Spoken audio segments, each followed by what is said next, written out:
think it holds anybody waiting out until I do that. Okay.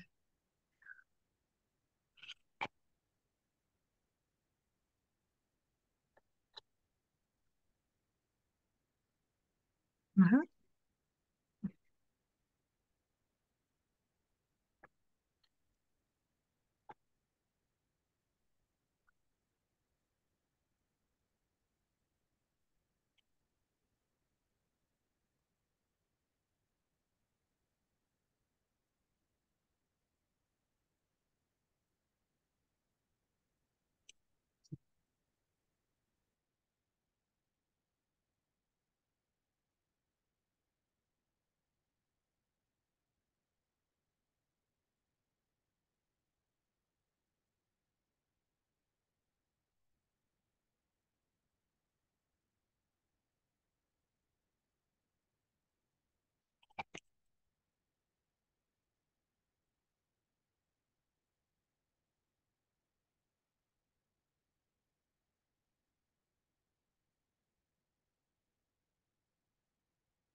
Excuse me. If it's okay with you, we'll give it just another minute or two for folks who might be logging in.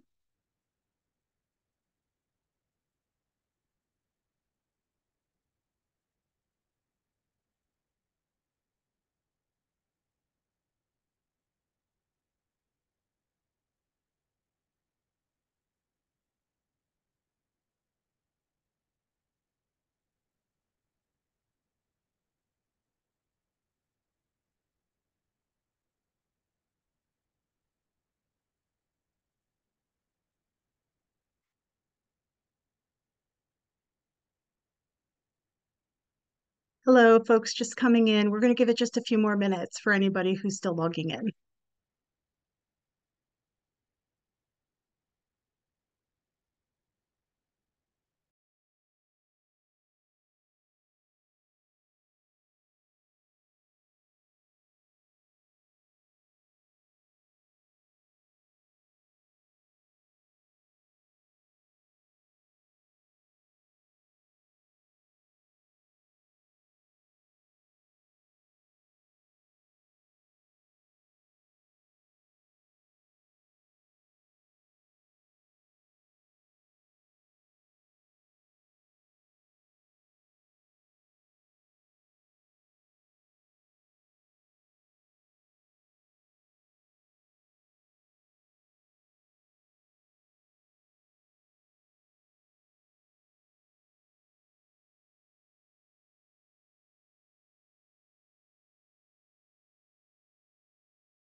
All right.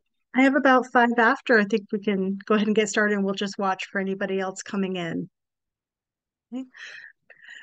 Hi, thank you everybody for coming. My name is Michelle Hoffman. I'm the director of the New Lebanon Library, and welcome to the Columbia County Libraries Association's part of our community read program that's taking part at libraries all around our county this month.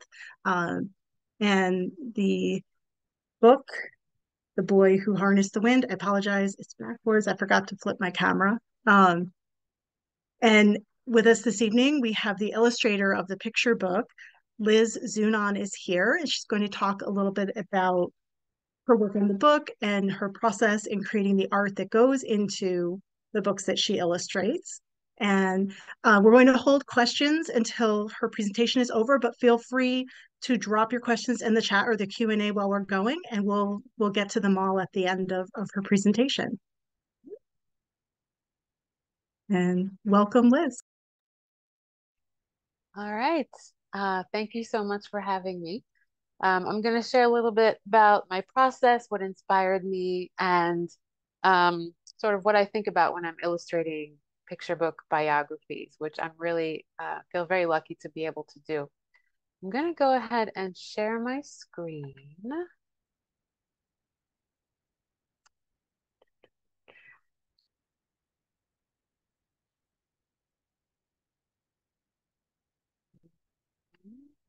Okay. All right. Hopefully everybody can see the screen. So, illustrating The Boy Who Harnessed the Wind. I think I was always an artist, even when I was a little girl. Here I am in my grandmother's backyard in Albany, about 10 minutes from where I'm sitting right now. Coloring in a coloring book. I always had some kind of art project that I was working on, but I always loved when someone could sit down and read to me, um, especially at bedtime. And I always loved coloring and drawing and watercolors and markers and anything that I could get my hands on to make art. This is one of my old drawings, not too bad. Smiling girl and boy, a bunny rabbit in the middle, a smiling sun, and some puffy clouds. I always like to show, kind of the early work to see a little bit of the progression. These are my parents, Dennis and Ellen, and they both loved to read. Um, my mom loves to read historical fiction, articles, and my dad will used to read anything that he could get his hands on. And every time he was reading, he always had a pad of paper and a pencil or a pen so that he could take notes. And I always like to share um, pictures of my parents with students, especially, and talk about how their love of reading kind of influenced me. When I was a kid, my parents were always reading to themselves, and they were also sharing what they had read with my brother and I. And my mom read a lot of really interesting bedtime stories to us. So I was born here in Albany, where I live now, but this is where I grew up on the fourth floor of this high-rise apartment building in the Ivory Coast, or Côte d'Ivoire, West Africa. You can see it on the map here. It's right above the equator, that orange country within the red square. And the Ivory Coast is a French-speaking country. So when we lived there, my mom always made sure to read bedtime stories in English to my brother and I so that we could understand and speak English as well as French. So here are some pictures of the political capital of Ivory Coast, called the city that we lived in, Abidjan. On the left, we can see some ladies at the marketplace selling their fruits and vegetables. And on the right, we can see the downtown soccer stadium with office buildings and taxis and cars on the road. Um, Everybody going to work, and the city was always full of hustle and bustle. And I always like to show these pictures of the city that I lived in, just to show um, that Africa is not just, animals and safaris and um, that kind of lifestyle. My father grew up in a small village, and his childhood was very different than mine, growing in a very metropolitan city. So I always like to share, especially with kids, just images from childhood. Here's my neighborhood. Tall apartment buildings, tall palm trees. I really miss palm trees. Here are some more pictures of downtown Abidjan. We can see the ferry taking people, transferring people from coast to coast of the lagoon, and then taxis and cars in the downtown shopping district with buildings and paved roads and people going to work and such. I always love to play dress up. Here we can see me with my friend Alexandra on the top left. We are in my living room in our apartment building. We are dressed up with our traditional African shirts and head wraps. On the right, we can see me and mom and dad at the movies in the Ivory Coast. On the bottom right, this is me and I believe my fifth grade class picture. And on the left, me and dad and my little brother Denny at the beach. So I like to pull pull from my childhood experiences whenever I can when I'm illustrating a book, especially if that book takes place in Africa, especially if that book is about a young person doing something creative and interesting. And I love painting. I love collecting different colors of acrylic paint and oil paint. And I also like to use a lot of different tools and implements and materials when I'm making the illustrations for my books. Growing up in West Africa, the traditional clothing, the everyday clothing that people would wear, had a lot of bright colors and patterns in the fabrics. So I love to collect paper and fabric that has a bright pattern that I think might look interesting in a collaged element and an illustration for a book or a story. I also love to use photography when I can. I take a lot of pictures, usually mostly these days on my phone, and I will print my pictures onto paper, cut up my pictures, and glue those into my collages and my illustrations as well. I work with mostly acrylic and oil paint, and I have a lot of paintbrushes.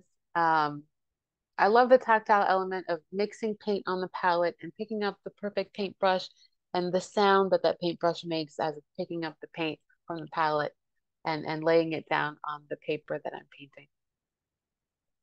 I like to use tactile elements whenever I can. These are wooden stamps that I actually bought most of them I bought at Stuyvesant Plaza at 10,000 Villages years ago. And these are stamps that were traditionally used for batik, creating batik prints on fabric. So these are supposed to be used with wax instead of paint, but I like to squeeze some paint onto my palette, grab my paint roller or my brayer, roll up the paint, and then cover the wooden stamp in the paint, and then make that imprint onto a piece of paper. And I like mixing patterns.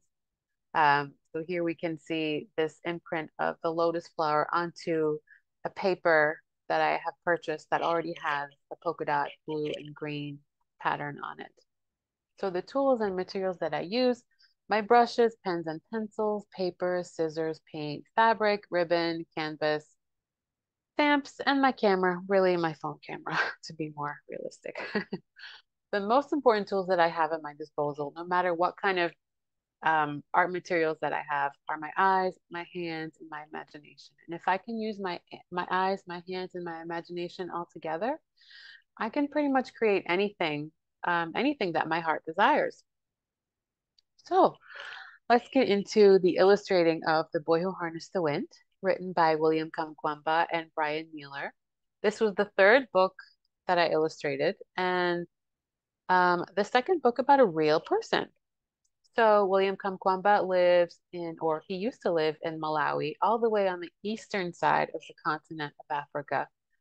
Unfortunately, I've never met William. I think he now lives in California and is married and has a young daughter. Hopefully, one day we will get to meet. But I kind of feel like I know him just researching his life and reading his biography and working on this book. So he grows up in this farm village. Um, and I was very lucky to be able to receive a lot of photographs from his co-author, Brian Mueller, from Brian Mueller's time getting to know William in Malawi. So these are photos that were inspiration for a lot of the illustrations in the book. Photos of William's actual neighborhood, his father in his corn plantation. You can see how tall and healthy and beautiful and green these corn stalks are, especially in relation to William's father, Trywell, who is a very tall man. So, as you already know, one year a drought dried up all of the family's cornfields and tobacco fields. William has to drop out of school, and he decides instead of staying at home and, being sad and mopey, he goes to the local library, finds this book called Using Energy, a science textbook. And this is the book that actually ends up changing the course of his entire life. He learns how to make a windmill from the images in this textbook. So, how do I illustrate this amazing story? Well, obviously, the first step, I read the manuscript that I am sent, the picture book manuscript. I take a lot of, I write down doodles and thoughts and images that pop into my head when I'm reading. And I ask myself questions. What are the characters going to look like? How should they be dressed?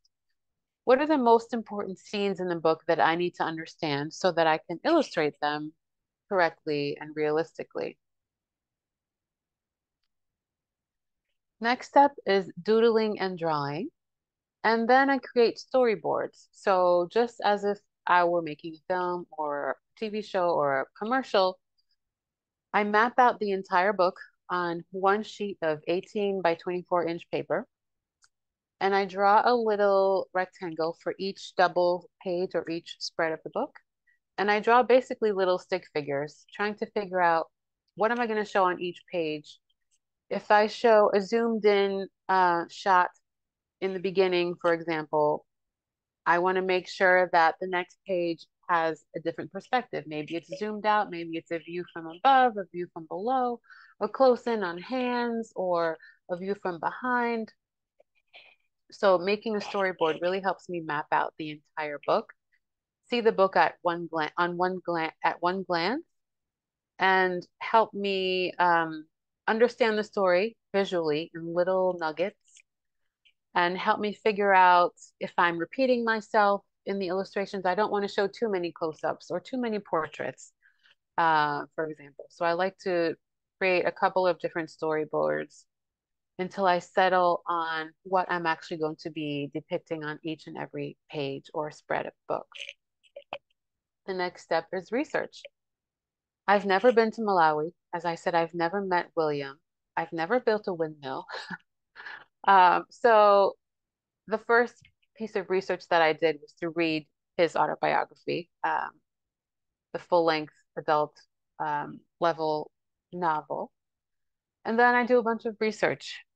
What are the components of a windmill? What does his neighborhood look like? What is he using to make his creation? Next step is take pictures. As I said, I use my camera, take a lot of pictures. I take pictures of myself basically acting out every scene in the book, and I use myself as a model, pretending to be the character in the book, in this case, pretending to be William, trying to walk in his shoes. And really, I feel like when I'm physically acting out what I'm going to draw on each page, I get a better sense of how I can draw it and then how I can paint it realistically. So next step is more drawing. After my small thumbnail sketches, I create one drawing the same size of the book for each page of the book. So I work at basically 100%, and I make drawings the same size that they will be in the printed book. Next comes painting, which is my favorite part, and then collage, which is my second favorite part. So here's an example of one of the spreads in the book. We can see a pencil sketch of the bottom of the windmill resting on the ground. We see the corn stalks growing, and then we see drops of water seeping into the ground. And then the next page is the same drawing painted with light blue paint for the sky. I think Yeah, I think the sky is the only thing that I painted here. And then the green corn stalks are collaged from different pieces of different shades of green and yellow paper. I like to use little curved nail scissors when I'm cutting little shapes, especially those corn stalks and those droplets of water that you see on the bottom. Here's another example of William imagining what a windmill could do. It could bring light and electricity and power to his dark village, dark valley. Here's the same illustration with the painted face, painted sky, painted mountain, painted background, and then the textbooks, the windmill, and William's shirt are all pieces of paper that I cut and glued onto the illustration. And in this piece, we can see the text, which is digitally added by the art director or the editor after I send all of my artwork into the publisher. Here we can see William, the sketch of William bringing his treasures home, all the pieces of junk, basically, that he found at the junkyard. We can see the painted blue sky, the painted ground, William's painted skin, and his neighbors are painted in the background. And then all the grasses and the odds and ends and the three birds in the sky, and William's clothing and flip-flops are cut from pieces of paper. One more example. This is, I think, the first illustration that I created for this book. William hammering and gluing and screwing all his pieces together. And here we can see the illustration sort of half complete. Before I paint the sky or the ground or the character's skin tone, I like to cover the entire sheet of paper in kind of a base color. And here for this book, I used a kind of a salmon pink acrylic layer of paint. So everything that you see that's pink in the illustration is something that had yet to be painted or collaged when I took this photograph of it. So in trying to imitate as best I could the actions that William goes through as he's building this windmill, he's going around his neighborhood, the junkyard, his house, and collecting odds and ends that he's going to use for his windmill. So I went through my apartment and my kitchen and went to see what I could find that were the same kinds of odds and ends that William was finding in his house to use for his windmill. So on the left and the bottom, you can see photos of some bottle caps that I found in my kitchen. And then I hammered them flat. And then I found an old light bulb and some nuts and bolts and screws. And I took photos of all of these elements. And then in the final illustration, if you look closely, you can see the printed, cut, and then glued photos of my own light bulb here, some of the screws that I found, and these flattened and regular bottle caps in the bottom left of the illustration. So as I said, I wanted to be just like William in the story as best I could. I didn't actually end up building a windmill, but I imitated the actions that he took and what I thought his body was doing at these different moments in time throughout the book. So I knew that I wanted to create an illustration of William's hands twisting the wires as he is able to light that light bulb for the very first time using the electricity generated by his windmill made out of junk. So I took the lampshade off of my bedside table lamp and photographed my hand holding that lamp with the bare bulb, photographed my other hand pretending to twist some wires, and then photographed myself pretending to be William in this moment when he yells Tonga, which means I did it in his African Chichewa language. So I used these photographs as basis for this sketch. which then became the basis for this final illustration in the book. So even though I'm looking at pictures of myself, especially acting out the different parts of the book, I'm also always looking at photographs of the actual person if I'm able to find good photographs of William. And luckily, there's a lot of photographs of William on the internet and also from um, his co-author and friend Brian Mueller. So sometimes the characters end up looking more like me than the character that they're supposed to be, but hopefully it doesn't take away from the story too much. Here we can see sort of the inspiration for the last spread in the story. On the left, I'm standing on my step ladder in my apartment, holding onto a broom, pretending that I am peering off onto my neighborhood and feeling a sense of pride and accomplishment in the fact that I have just created a windmill, just like William. And on the right, you can see some of the reference pictures that I was sent that I used as the basis for the sketch and then the illustration for the book.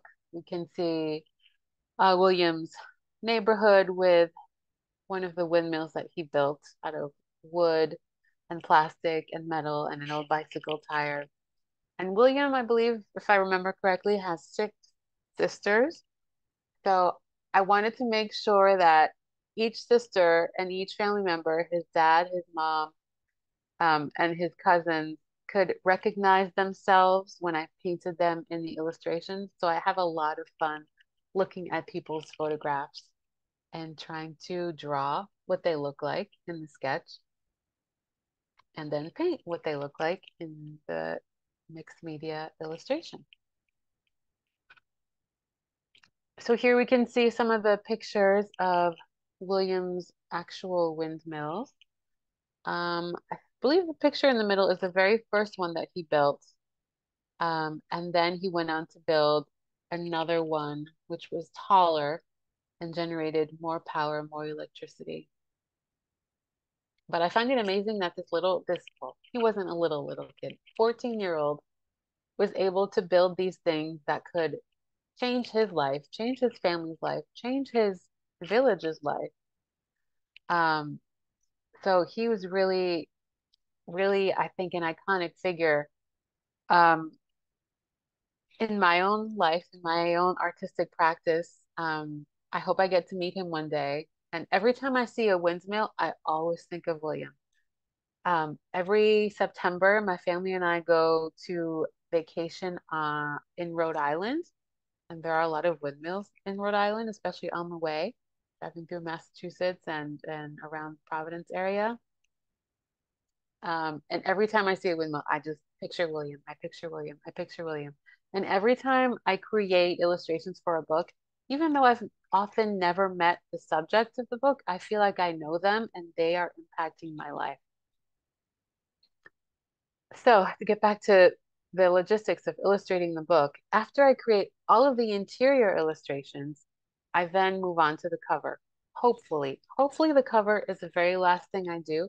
I do not like even thinking about the cover before I have completed all of the pages of the book because I feel like it's not until I finish all of the art that I get a real sense of what this book, the meat and the juice of this book, the flavor of this book.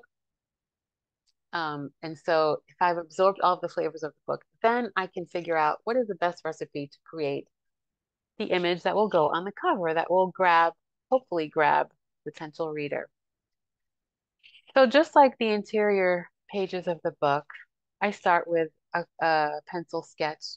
I do a couple of different pencil drawings, trying to figure out, should we see William in profile? Should we see him in three-quarter view? Should he be looking off into the distance? Where is the title going to go? Where is the title and the author's names and the illustrator's names going to go on the cover?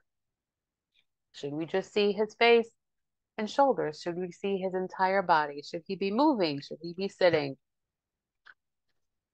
A lot of a lot of decisions need to be made. And this for the cover, I often confer with the art director on the book, they will often have ideas of what they want to see on the cover, and they'll help me figure out what is um, the best sketch or the best idea in creating something that will grab a potential reader.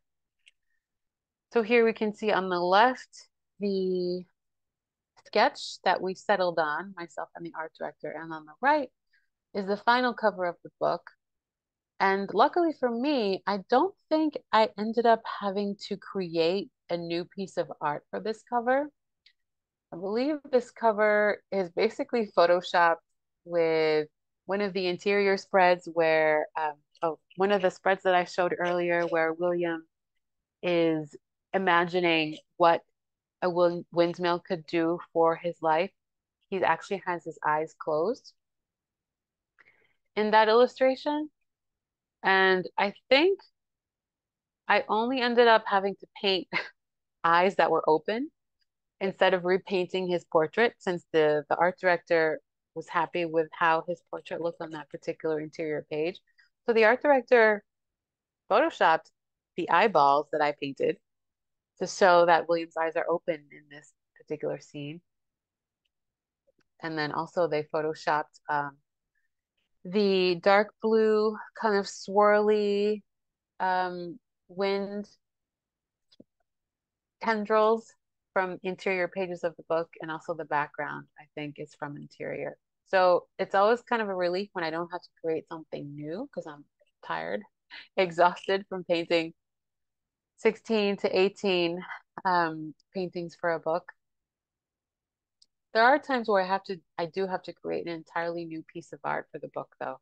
But for this one, I was lucky since we were really short on time that we were able to use mostly interior images to create the cover of the book. So basically, that is how I go about illustrating a book. And after this book was published in the United States, the publisher sent a bunch of books to Malawi, to William's village. So all of his neighborhood kids can read about his story. And it's been translated to multiple languages around the world. And he is a constant inspiration to children and adults, um, not only with his creativity and his engineering um, skills, but just his story of perseverance, being somebody who had to drop out of school at 14 and then ended up at Dartmouth College in the United States, graduated in June 2014. And I think this entire thing started with a newspaper article after he built his first windmill in Malawi. People came to interview him, and his star just shot up from there. And he's also great about giving back, not only to his own village, his own country, but to projects all around the world that are working with um, sustainable farming practices and windmills and water irrigation and farming. He's really kind of become this global superstar. So I always like to say, let's be like William and harness our own dreams. Everybody has a dream, and if we just put our minds to it and imagine what the world could be using what we come up with in our minds, we can do so much. Oh, I just have a couple last images to share. Um, William's native language is Chichewa, as you probably already know. And the book was translated into Chichewa. I don't know if there are hardcover or paper copies of this book, but I know there's a digital version of this book. And here we can see on the right his proud parents back in Malawi. And I always say, you can be an artist, a reader, a writer, an inventor too. You probably already are. And that book, Using Energy, is the book that changed William's life. And I always like to wonder or ask people, what is the book that will change your life? And I like to remind myself of this Malawian proverb, come rain or come sunshine, I will do this. Now, after I illustrated this book, I tried to think about what kind of classroom projects that I could share with young students. So, of course, we can make very simple pinwheels that look like windmills. Here we can see a bunch of colorful pinwheels at my one of my very first school visits here in the capital region. And I love making jewelry. So I went into my toolbox and found a bunch of hex nuts that were silver colored and gold colored. And I had some embroidery thread in my sewing box and some earring hooks. So I just played around with braiding and knotting these hex nuts in different ways to create earrings, bracelets. I also used some metal jump rings and metal washers and ribbon and more embroidery thread and oversized plastic golden colored chain link to make bracelets. More necklaces using jump rings. Yes. So this is how William inspires me, and I hope that he inspires you too. So I'm going to stop sharing my screen, and I'm happy to take any questions if anyone has any.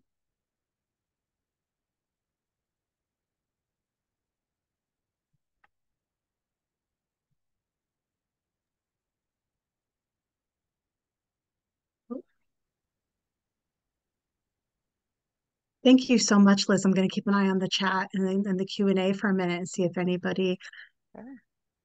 has a question for you.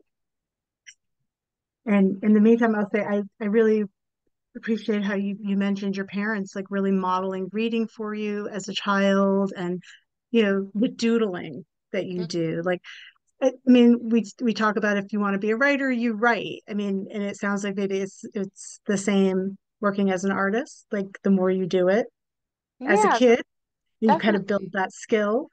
Yeah, I Um, think there's a Picasso quote that says every child is born an artist or something to that effect. Um, and yeah, I feel like just as I grew up, my interest did not change. And I just kept drawing and kept using different materials and taking more and more art classes and workshops and things. So yeah, I feel like if you really love to do something, then it's great if you can find the time to do it and explore what makes you happy about it. Oh, looks like we have something in the Q&A. So Emily would like to know around how long did the process of illustrating this book take from research to final design? Great question. Yes, from research to final design, I had 2 months for this book, which is a very short amount of time. Usually I get at least 9 months, sometimes a year and a half. Um, Another illustrator was contracted to illustrate this book, and they had to drop out at the last second. So the publisher was kind of scrambling to find someone, and they found me. And I said, yes, I'll do it. So it was really fun, though. It's stressful to think you'll have a very short amount of time to do something that seems so fast. But I really enjoyed jumping into the project and learning as much as I could, as fast as I could about William's life, and just focusing on making art for 2 months. I mean, my apartment floor was littered with nuts and bolts and pieces of paper and mess. And sometimes I feel like the best projects or the best final outcomes come from like chaos, sometimes organized chaos. So yeah, 2 months. That's how long I had. Mm,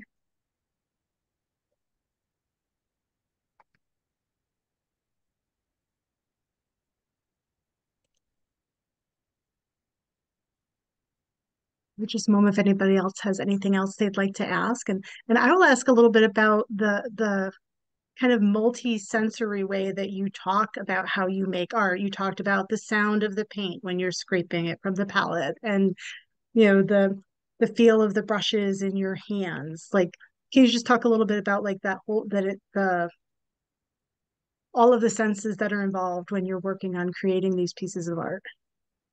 I found that really interesting because we think a lot about it from the visual standpoint and not those other senses. Right. Yeah.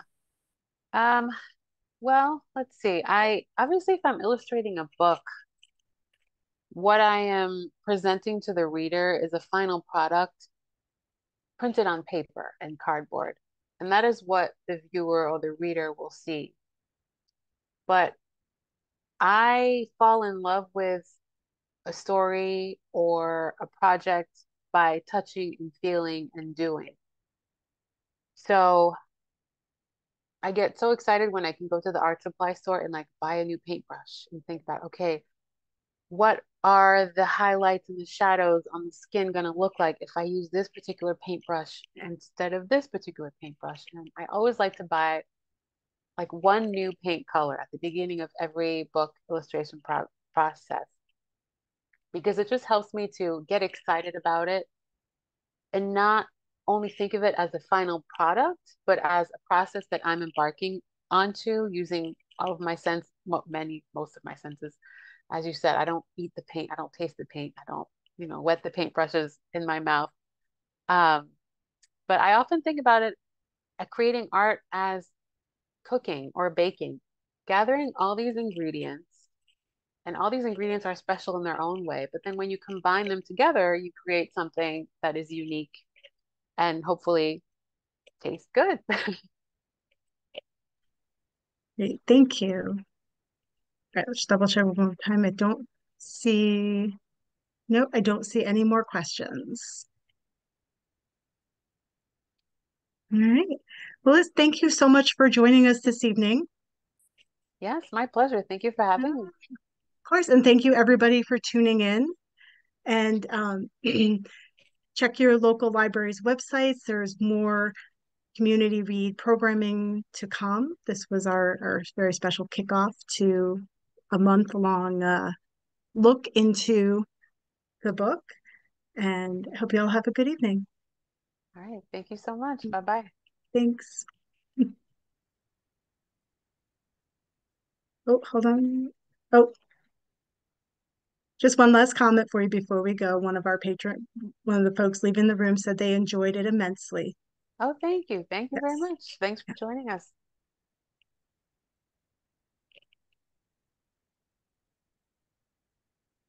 Mm,